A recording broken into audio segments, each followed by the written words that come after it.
ជាហ្វេនបេងដូងជាស្នេហាឲ្យធ្វើយ៉ាងណាឬរួលះអារម្មណ៍ស្នេហ៍គេម្នាក់ឯងម្ដងសោចម្ដងលួចយំ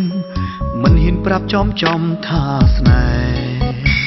ហ៍ឲ្យតែជប់មុខបេងដូងលោតឌុកដាក់លោតខុសចង្វាក់អភ័យមិនទេពេលអូនសួរនាំបងបែអៀនឡើងខ្វេរកឆ្លើយមិនត្រូវទេលោកអើយដឹងអូនជាតារា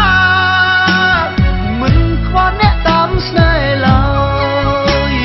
តែបងមិនអាចដើរប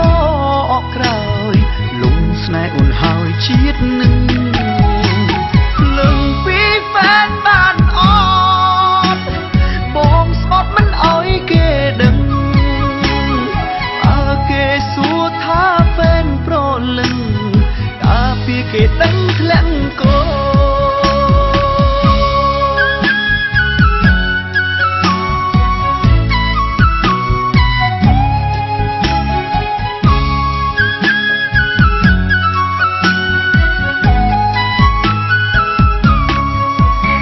ឈ្មោះត្រឹមជាហ្វេនបេងដូងជាស្នេហា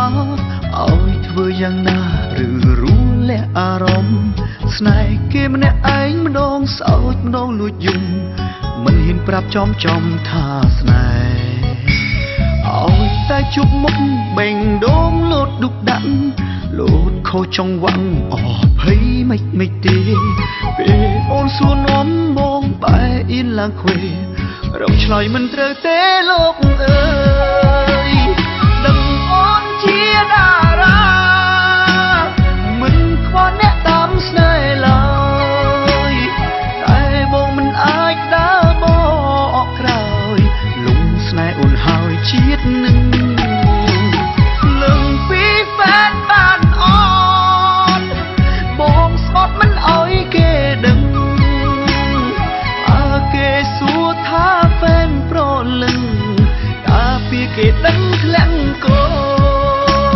ឈ្មោះត្រឹមជាហ្វេនបេងដូងជាស្នេហាឲ្យធ្វើយ៉ាងណាឬរួលះអារម្មណ៍ស្នេហ៍គេមិនឯងต้องសើចលើយំមិនហ៊ានប្រាប់បងចំថាស្នេហាឲ្យតែជាមុខបេងដូងលូតដាក់ទៅខុសចង់បាក់អូភ័យមិនទេពេលអូនសួរនាំបងបែកអីឡាក់ពេជម្រាបឆ្លើយមិនរួចទេណាលោកអើយដឹងអូនជាតារា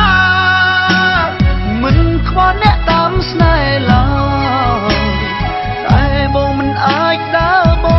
កក្រោយលងស្នេហ៍អូនហើយជាតិនឹងលឹងពីហ្វេនបានអត់បងស្បត់មិនអោយគេដឹងគេសួរថាហ្វេនប្រលឹងកាពីគេដឹងធ្លាក់កោ